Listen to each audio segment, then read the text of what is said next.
So Ralph, you want to come on up? We are really delighted for this performance and for Laurie to come here and give of her time, and Rubin, and of course Christian, who's been doing it. I just want you to know he's the artistic director of Jazz House Kids and so much more. I think you'll talk about that. But he and together we've been working with so many people just like you to make opportunities for young people. Well, welcome to the third annual Jazz House Kids. First year we had John Pizzarelli perform, last year Esperanza Spalding, and this year Laurie Anderson. And someone said to me, Laurie Anderson doesn't play jazz. And I said, you know, reminded me of when I started my career. I started in the mannequin business, and everyone was doing very ladylike, fashionable mannequins. And we decided to do mannequins that were influenced by sports. And it was very, very successful right away. We did something different, something unexpected. And then the next show, I did another sports collection. I think I did bicycle riders, which had never been done before. Very successful, very unexpected. And someone said to me, oh, you're the sports guy. What are you doing next? And that's when it dawned on me that we had to be different and think out of the box. And that I couldn't do the same thing. I had to do something totally different. And I started to work with fashion illustrators and photographers and started working with minimalism ideas. And it took us to a very special place. I did the same idea with my furniture. You know, I started out with Andre Putman back in the early 80s, and then when she retired, everyone thought I would continue that vision, and I took it to a different level. I went to a different, it became my soundtrack. It had, we could not become predictable, be put into a box. Christian McBride, he's probably the world's most famous bass player. He's played with every famous jazz player ever, the greatest names, but he's also played with Isaac Hayes. He's also played with James Brown. He's played hip hop, and he's played with Paul McCartney and Sting. This is a man who is not going to be put into a box and become predictable, and that's why he's so successful. Laurie Anderson, a visionary for sure. She is an avant-garde artist, composer, a painter, a poet. She's anything she wants to be. She was even the first artist in residence at NASA. So I think that tells you how far she wants to have her dream go. So I think tonight it's about thinking outside of the box, the unexpected. And I think that's what makes life exciting. Sometimes it's scary, sometimes it's, you know, it's a lot easier to do something that's predictable and maybe successful. But to push it to the next level is not always easy, but it's more gratifying. And at the end of the day, I think we're more successful. So tonight we're all here. We are excited to hear what we're going to, what's going to be Christian McBride, Laurie Anderson, Rubin Kodheli, and are they down here yet? Well, Christian, when he was up in his dressing room, he said to me, just close your eyes and go on this journey. Let this dream happen. So let's get the dream. Let's fly away.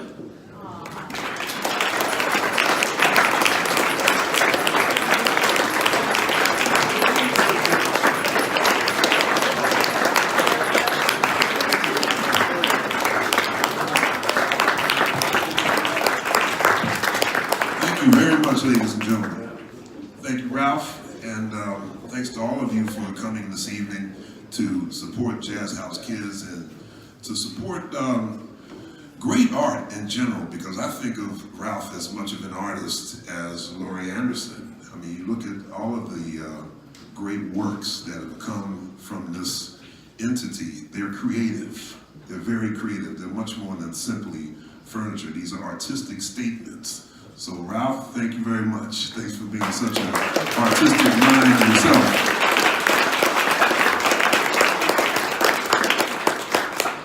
Something else that you haven't been told, I'd like to surprise you about. Tonight is actually also going to be a recording for my Sirius XM radio show, The Lowdown Conversations with Christian. It comes on every Saturday afternoon at 12 noon, and I thought that I'd be remiss not to capture this moment for future airing. So if you have Sirius XM, whether in your car or at home, check it out at noon on Saturday, and eventually what you hear tonight, you can hear again. Thank you. And so without further ado, I'd like to bring this maverick, that's a word that's been attributed to Laurie Anderson for many, many years. And I have to explain how we met.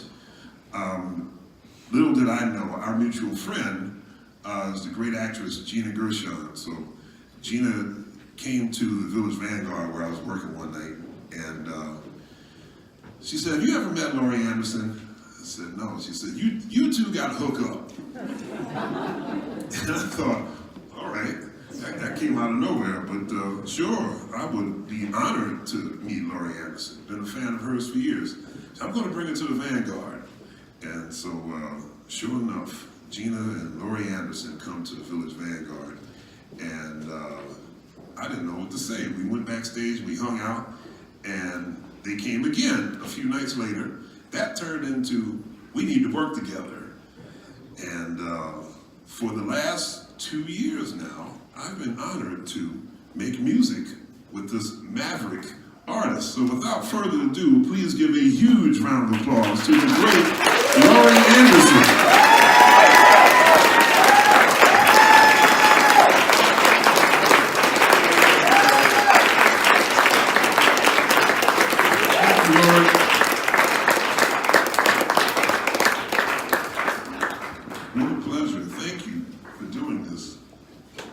Dream come true. Yeah, now, Laurie's a little under the weather, so I want you to give her some extra love tonight. She got out of bed, and she had every right to say, "Look, I'm not feeling well, I can't make the gig tonight," but she's here anyway, so one more time for Laurie.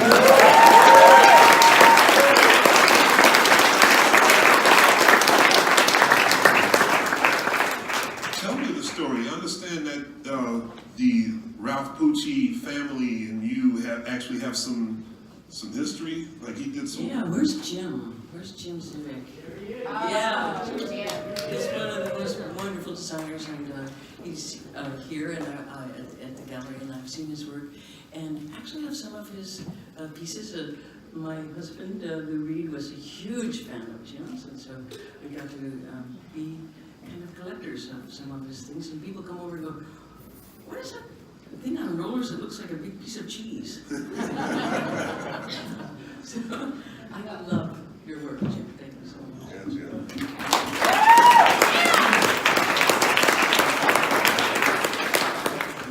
Laura, I always like to, I generally interview all of my guests and we go chronologically, but you've accomplished so much in your career. There's no way we can get through all of this in an hour. It's impossible. So I want to jump around a little bit. And besides music and sports, my other passion in life is dogs. And I want to ask you about, you did a concert in Australia for dogs, right? Tell me about Two that. little dogs here. You can play with them. Dogs are such wonderful music fans, and the way it started out was I was doing a kind of speech for the graduates of RISD, and I was sitting in the green room waiting to give this speech, and I was feeling really guilty because I had to tell all these young artists, don't worry about paying off your student loan, no problem. And don't worry about getting a great job in the art world, that's going to be just like that. So, anyway, Yo-Yo Mom was also in the green room, and we were like, it was taking hours. It was really boring waiting for this. All the lines, we were wearing the mortarboard hats, and I was feeling like such a fraud. And I said to Yo-Yo, sometimes when I do a show, I look out, and I have this fantasy that everyone in the audience is a dog. And he said, I have that same fantasy too. I said, really? Okay, so the first person gets to have a concert like that invites the others. So in Australia, I got to be the curator of a big festival. And I was talking to the promoter. I got to invite my favorite sculptors and writers and painters and musicians and everybody. And it was really exciting. And I said, also, I want to do a concert for dogs. And he didn't say concert for dogs. No, he writes down concert for dogs. You know what that is? And so anyway, we did this show on a Saturday morning. And it was, we thought a few hundred dogs would show up. This was at the Sydney Opera House, right next to the hall. Thousands of dogs. Okay, so a little bit of feedback. Okay, so thousands of dogs showed up, and Now they did come with their owners. Because, I mean, that would be a problem if they were strays. the thing was that they were all so well behaved, and you're all such music fans. So we started to play, and first we did an overture for Wales, because the whales are right there in the harbor, right next to the big opera house. And it was really, like, why do animals sing? Why do whales sing? To find each other in the ocean. And why do dogs do it? It's their GPS thing to where you are from over here, I'm 3 blocks over there. They make a map, a kind of music map of where they are, sound map. So anyway, we did this thing for the whales, and then we did this, we started to play for the dogs. And I have to say, it was a short show. And a lot of Australian dogs just want to rock. Like, and my favorite were the droolers. The ones in the front of the house. Because, they didn't know why they were there. I mean, who knows why? Why are you here? Why do you go to the show? Your friend tells you, oh, you're good, come to the show, and why do you listen to music? So anyway, it was one of the greatest experiences of my life because they were all so polite that they didn't make a sound. And so I said at the end of the show, okay, dogs, come on, let's make some noise. So come on, little dogs. I said, now medium dogs, now the big dogs, and for 5 minutes, these dogs howled. Yeah, it was the most beautiful sound I've ever heard. So great. Do you think we'd be able to pull something off like that in New York? I did that in New York, where I had a film in Times Square on a night when they have something in New York. We'll switch mics. There we go. Let's mute that other one. Okay, thank you. They have a program every night in Times Square. They show experimental films from 11:57 to midnight. All the screens, you've probably been there when the screens from Nike and all the big companies switch over for 3 minutes to art films. This is such a great city. They just don't have to do that, but suddenly 50 screens are in art films. So I showed my film called Heart of a Dog, and we did a concert. It was a night like tonight. It was freezing. So they came and a few hundred dogs showed up. I don't think a few hundred dogs have ever howled in Times Square, ever, probably. So it was a good story. Can I do that with you? Let's do it. Okay. Yeah. There are 2 dogs here. We could just bring That's them. right. Yeah, maybe we should put them up in front. Yeah, come on down. They're really well behaved. I saw them right back there. There's 2 seats, right? I take it I hope they've been walked within the last hour. We don't want any accidents. Laurie, when we finally had a chance to work together for the first time in 2017 at Town Hall, which, by the way, was voted one of the top 10 best concerts of the year in the New York Times that year. And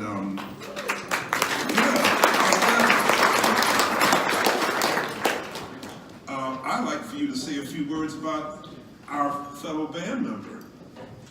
I can't say enough about Rubin Kodheli.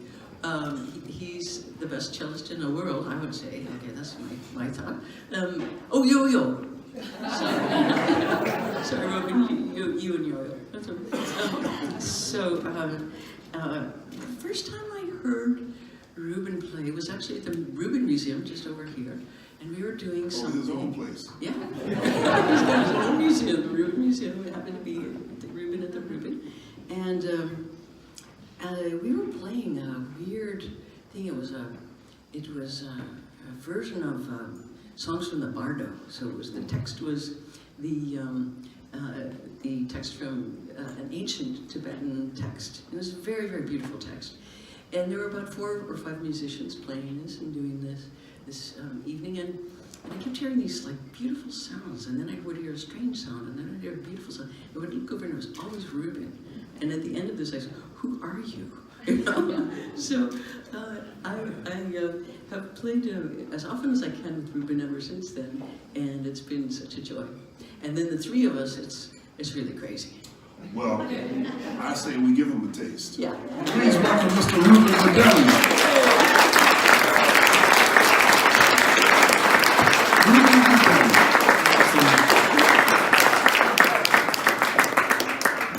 My Albanian soul brother.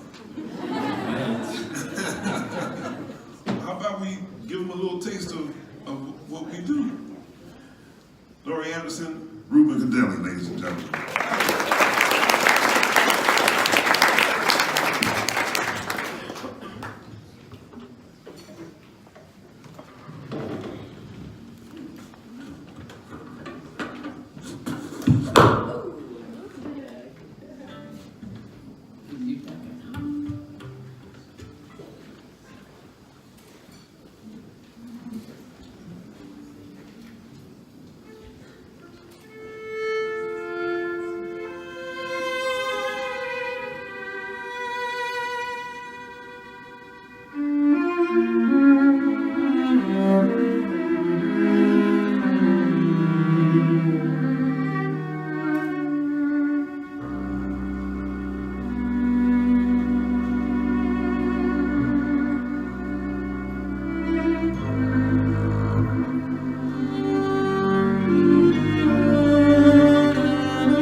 to just be in a musical situation with musicians who you know are great, and your goal is to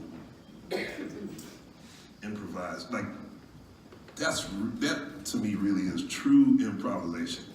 What you heard is our game plan.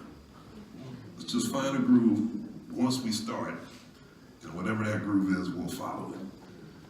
Nothing will ever sound like that again. We'll never That's play right. anything like that again. Never, never. That's a once in a million. Thank you. Rubin, tell us a little. You were telling me a little something about your history, and how did you come into this music? Well, actually, more specifically, I'd like to ask you, how did you first discover Laurie Anderson?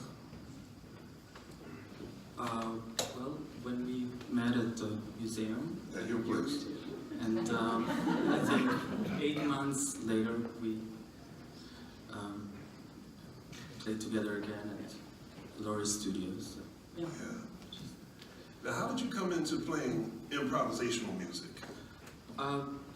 You know, my mother is a really well-known singer in Albania, and she always said, don't ever play the same way, the same piece. And I was kind of like, what? You know, my teacher is like always and then I started realizing that I probably like to write music as well, and I compose. And so the composition follows, or begins with improvisation, so that's how I go about it. Yeah. You're a brilliant, brilliant musician, because I find, do you find that most classically trained musicians, quote unquote classically trained musicians, I've always found that the step to improvisation is a rather large one. Yeah. You know, it's just believing in your ears. I mean, whatever you like to hear, and it's about relating what we do together, whether it's a jazz motif or There's a an E classical. flat hanging around here somewhere. So yeah,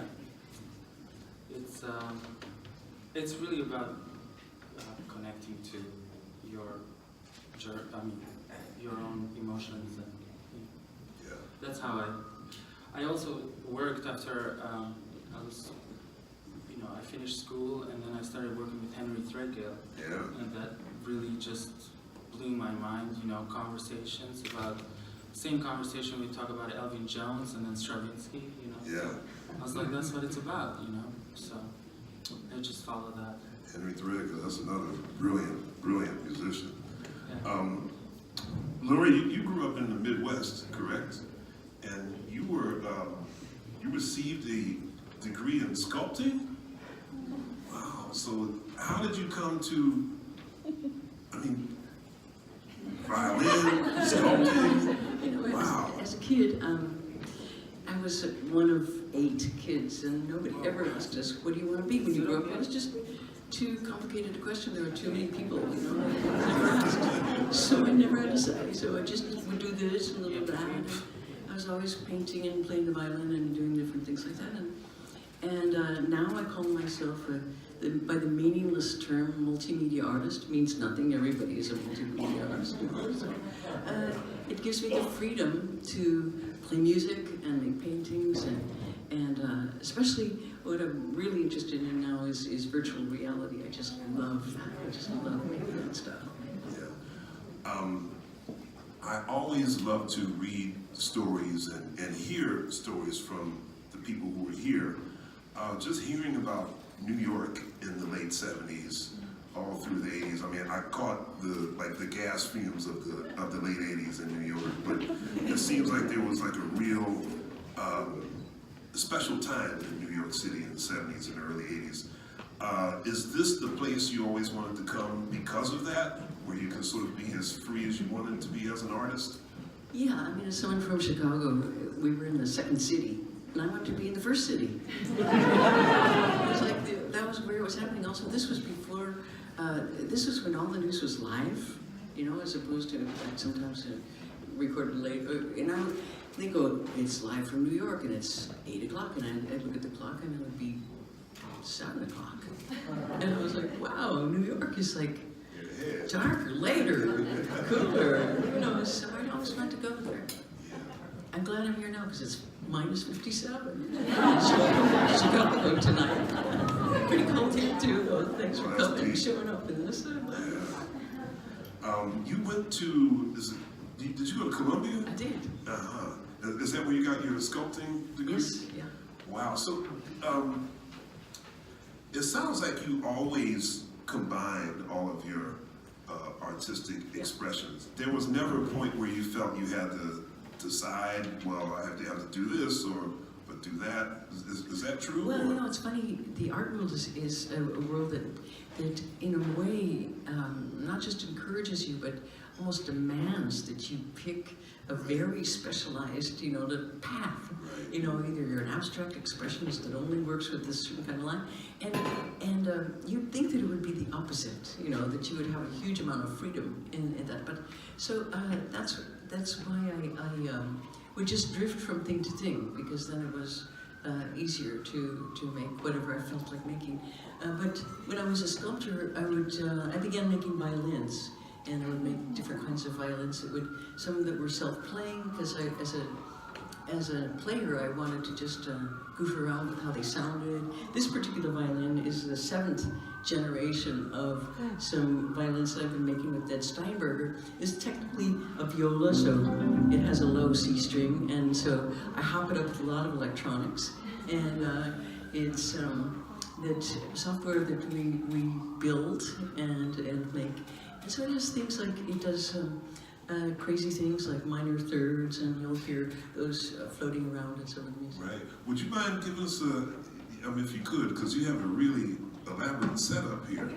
You have the foot pedals, and I know you have the controller over there, and you have all kinds of goodies over there. I do. A lot of goodies here. And the thing is, you know, yeah. When you have a different voice, you just find you have different things to say.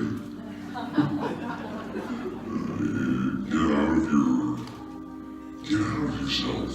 You know, it's so boring to listen to your voice constantly. I often find myself in a conversation and I'm thinking,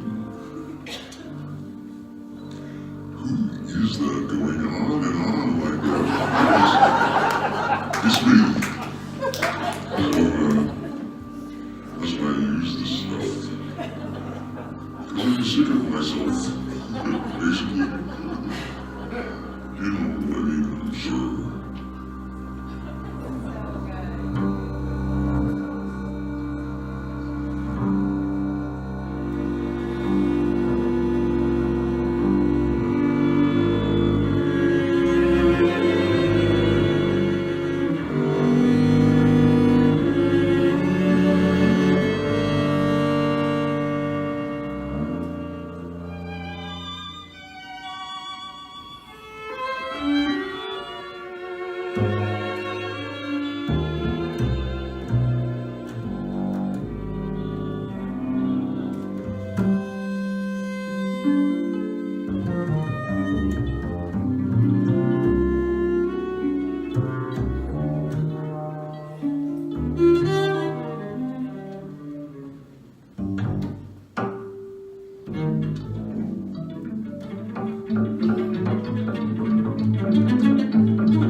It's just playing more music. You mentioned Henry Threadgill earlier, and he's another brilliant musical mind. I was wondering if you could say a few words about what you learned from Henry. Never give up on your thoughts and your whatever your images about your music and what you're pursuing, and never think of it being a style, or just play the music you feel, you know. And it doesn't matter what key, or I mean, relate to keys or whatever, but just feel as free as you possibly can. And art ensemble of Chicago, you know, I just learned so much about, you know, like them taking a song by Monteverdi, who was a Renaissance composer, and just playing on top of that. And I thought that was like, wow, okay, that's, yeah. You know, one of my great moments for me as a musician and as a curator was last year at the Newport Jazz Festival. And I would like to thank the both of you for, you know, contributing so much creativity to the festival. One of the great moments of that set, I think has been written about in every review I saw of the festival last year, mentioned the 10-second screen. You know, you've always been, there's always been some social awareness in your music and some social commentary in many wonderful ways, you know. But that day in Newport, I remember right before we walked on stage, we were talking about Twitter, but more specifically the tweets of a certain dude, kind of orange color. But we were talking about his tweets, and there was a specific tweet that day, and it just really got us all burned up. And while we were doing our set, you asked the audience to scream for 10 seconds, and it was magical. It really was magical to hear, you know, however many thousands of people were there that day, braving the rain, screaming, you know, letting out all of that frustration. You've, even when you were studying the violin and studying sculpting, was it also a conscious effort to always capture the social landscape in your art? Well, first of all, that scream was dedicated to Yoko Ono. I don't know if you remember, like the day after the election a couple of years ago in November, it was a really drab, cold, drizzly November day, and everybody was, nobody was, you know, out on the street. Nobody even got up. They just kind of like, oh. It was such a weird atmosphere in the city, and Yoko was asked for her reaction to the election, and she screamed for 1 minute. And it was, I just heard that, and I was like, I thought about her every day. I've thought about her every day since then, that scream. And so often I would ask people in her honor to do that. Anyway. That was a magical moment. Thank you for doing that. Now comes the portion of the lowdown that's going to be somewhat comedic. So I asked all of my guests to do one of three things. You either get a sports trivia quiz, I decided I won't do that. I decided, or you could have a blindfold test where I play you music and you have to guess who it is. Or this is custom made for you, Laurie. Seriously. The third option is a game called Play the Image. I give you an image. You put the music to that image. So here are my 4 images. Are you ready, folks? Are you ready for some Play the Image? Give me a round of applause.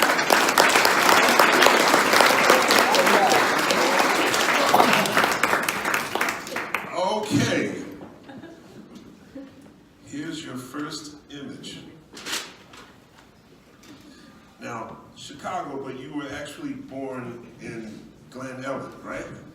All right. Give me the music of a UFO landing in Glen Elliott, Illinois.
I threw a little my kind of town under that.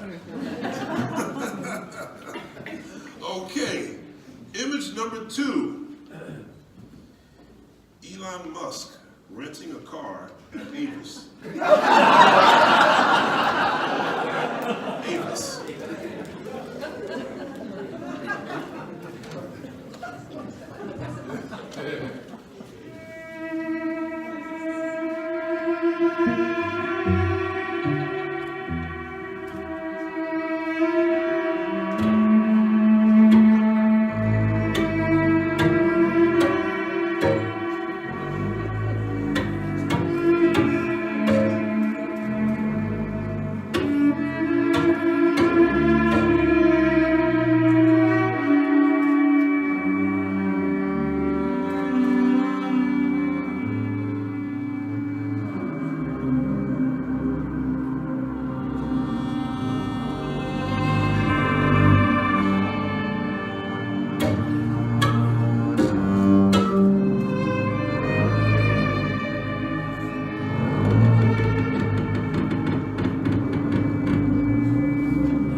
Okay, so a new Amway person comes to your place to sell you some products, but it's a talking dog.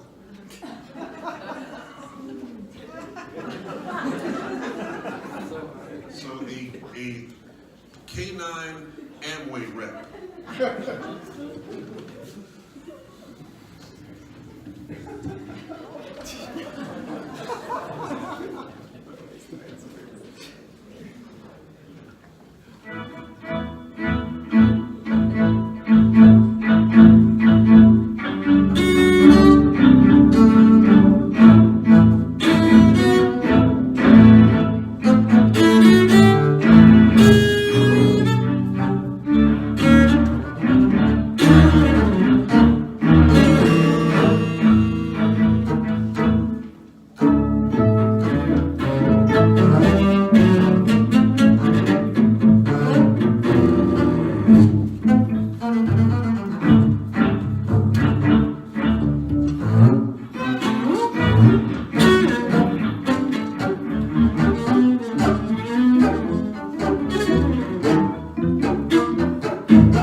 This is fun. That dog felt English there for a minute. Okay, the final image. James Brown taking a yoga class.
How about us for playing the image?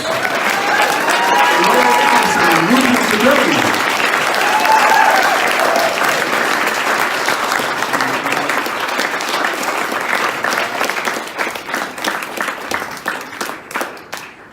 Actually, I should have been more specific. I was thinking of James Brown doing Bikram yoga. I wonder what he would do with the hair. Like he couldn't go in with it like it usually would be, right? You have to put something more in it. Like that.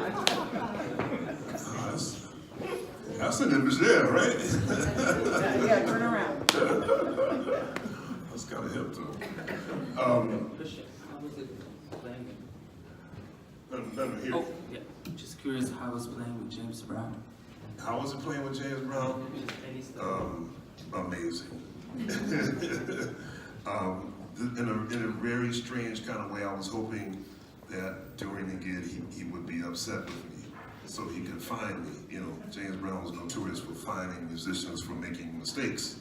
Right. So I was almost trying to make a mistake on purpose so I would get a look from him and earn my stripe. But no, he actually, he was cool. Yeah, so yeah, Mr. Brown, yeah, be another one of them. Speaking of James Brown, that's a good lead-in. I first discovered you in the early '80s. There used to be a magazine called Musician Magazine. And come on, clap if you remember Musician Magazine. And James Brown was on the cover, and anything James Brown was on, I would buy it. Magazine, cereal box, whatever it was. And so it's this issue of Musician Magazine, James Brown was on the cover, and on the side it said Laurie Anderson and Robert Fripp. There was an article on both of you guys in that magazine article. And this was talking about "Oh Superman," and that's right. Which wasn't, I guess this magazine would have been in 1982. I believe "Oh Superman" was 81, correct? And that's how I first discovered you.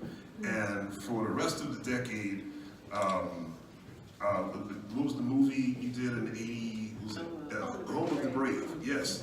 And just been a Laurie Anderson fan ever since. And is there someone that you collaborated with through the years that really just stood out, and someone who you want to collaborate with that you haven't yet? The most fun was playing with my husband, Lou Reed. That was just the greatest. Just the greatest. He was a fearless person who just never gave up. You know, the last work that he did was like, it was unbelievable. Like, here's somebody who's like, it was an opera that he did with Bob Wilson called Lulu, and this was some of the angriest music I have ever heard. I was afraid of it, but I thought, what nerve to make something that wasn't nice. It wasn't nice. It was like our King Lear. It was full of rage. I thought that was the most brave thing. He wasn't pretending to make it prettier, you know. So, you know, that was like. But all of his music was wonderful. He was always telling me like, why are you always saying it's like something? Because all your music is like, it's like that or it's like this. And he said, why don't you just say what it really is? And I said, well, metaphor. You know, it's like something, you know, I was like poetic form, but he really didn't use that so much. You know, he just told stories that didn't need to say it was like anything. It was just what things were. And that was incredible. So playing with him, and I'm just thinking of one, that a song that was so beautiful called Hang On To Your Emotions that we did, we used to do a lot, and that's a beautiful song too, just about how your rational mind is always telling you to do something, and just don't, you know, you don't always have to listen to that, but just, so, you know, it was a really powerful thing. What's that saying back there on the, What was that? Oh yeah. yeah, Right, doing the things we want to, Jim said. that's right. It's make sure you see that on your record. It's a beautiful piece. Yeah. It's a line it's a title of one of his songs, doing the things that we want to, which is the greatest message, you know. It's like, just do what you want to do. And a person that I would love to work with, well, actually, that's a long list of people. I've been kind of working through that one. So, I don't know. I'd say Renee Fleming. Oh. And I asked her if she would join us, and we're making some spatial sound work now, which is some things that Brian Eno and I are working on together, these installations where you kind of walk into music, and it's really exciting for me because it's a little bit like virtual reality, that it's not coming to you through two speakers or headphones or earbuds or something. You step into it, and it's so exciting. And I would love to have both of you join us in that project, because then you hear, you know. There's a gig. Yeah, the gig is soon. The gig is soon. So look out for that. We'll be back here on that one. I'm ready for that. Lou Reed,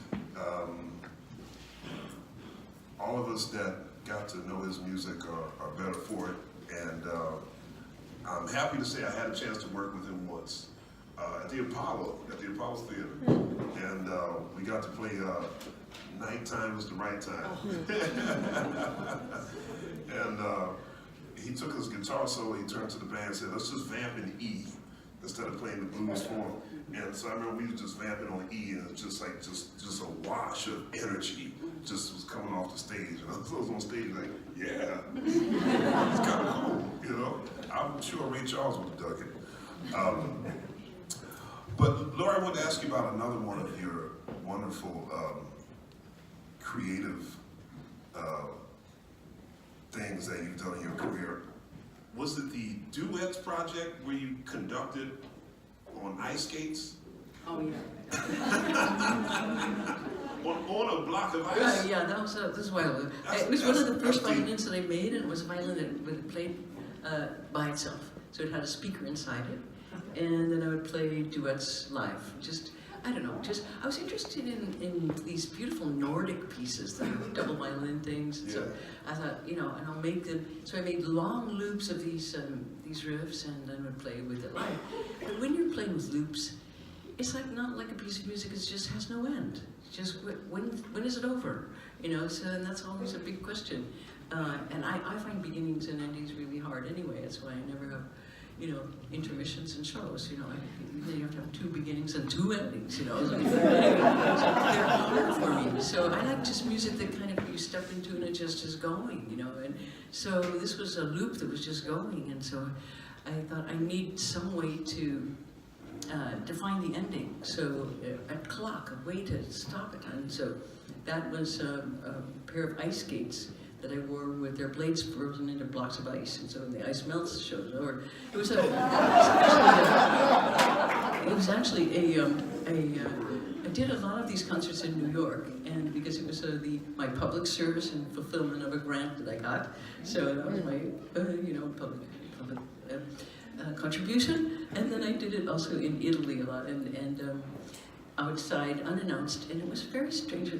Those concerts were odd because I made this dedication of these pieces to, and really pretty bad Italian, to the people who were gathering around, and I said I'm dedicating these songs to my grandmother because on the day she died, I walked out on a frozen lake, and I saw a lot of ducks, and they didn't fly away, and I got very close to them. They still didn't fly away. And I was like, wow, why? And it's 53 below in Chicago, and I saw that their feet had been frozen into the new layer of ice.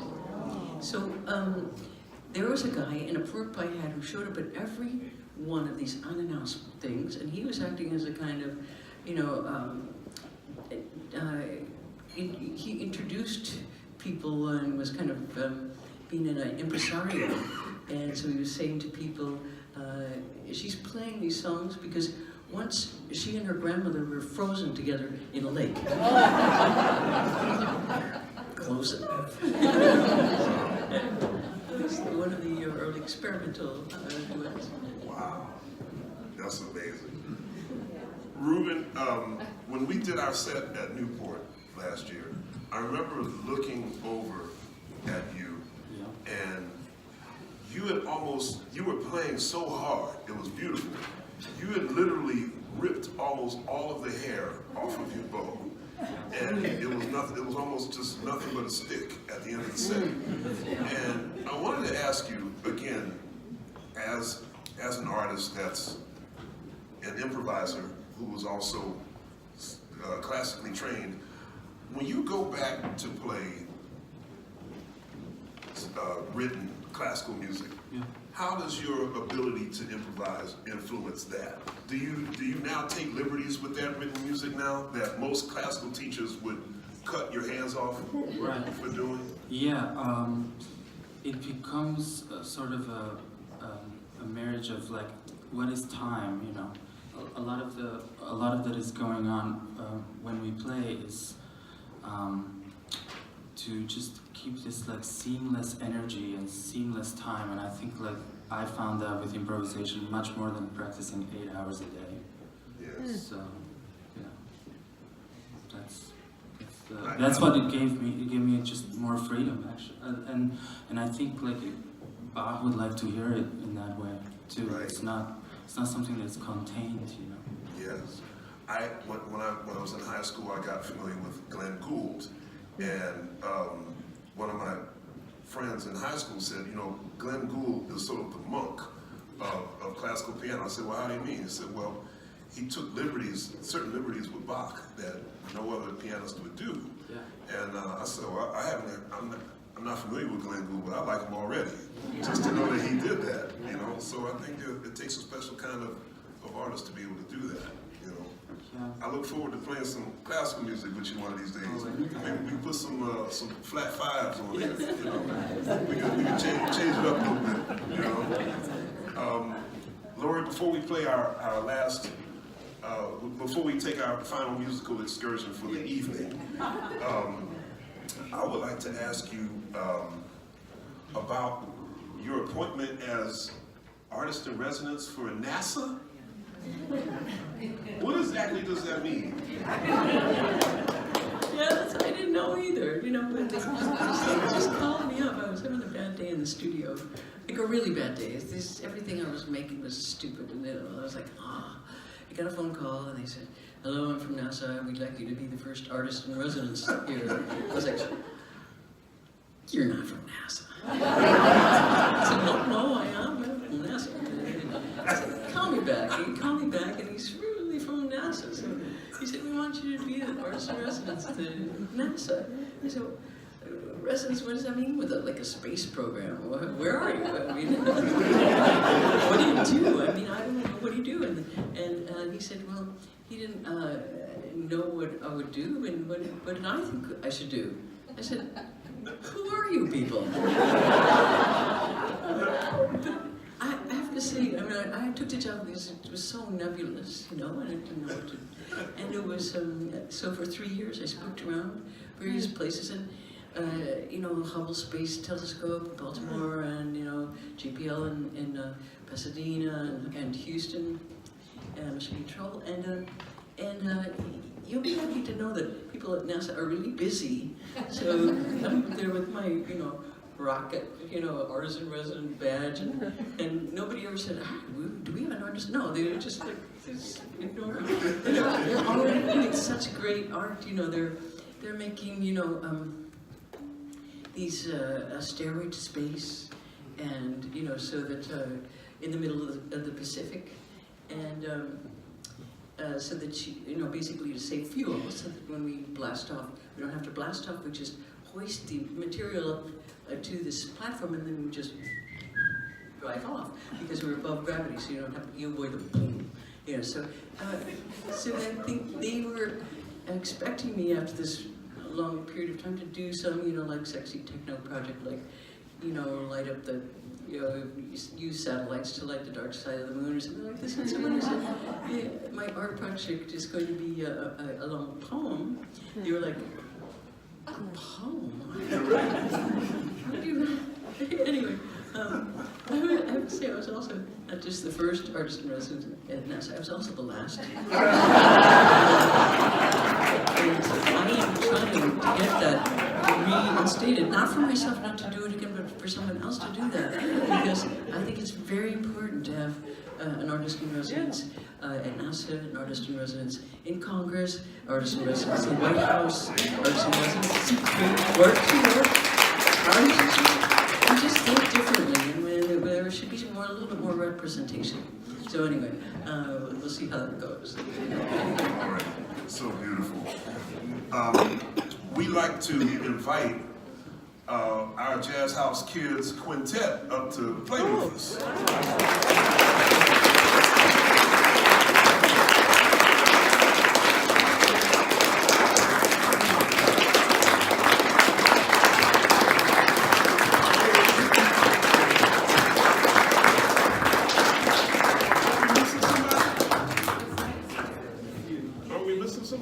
Are we missing anyone? Oh, that's it? Okay. Come on, get in here. Yeah. Where's Caitlin?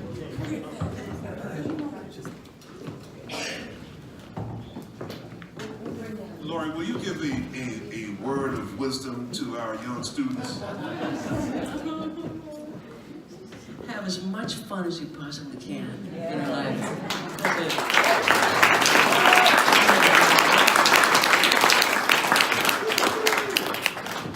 Caitlin's gonna come down. Okay. On piano.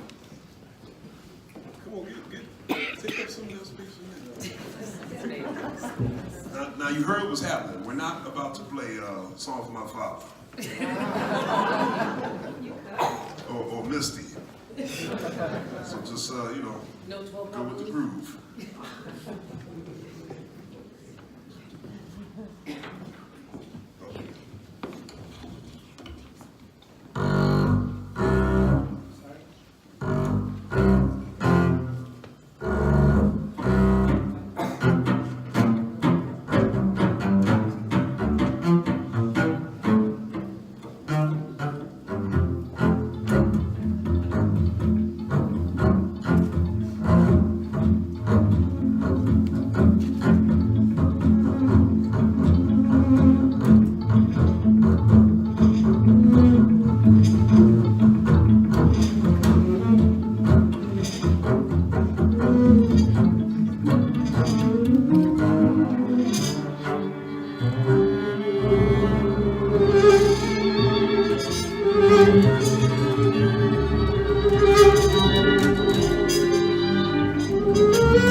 Improvisation situation?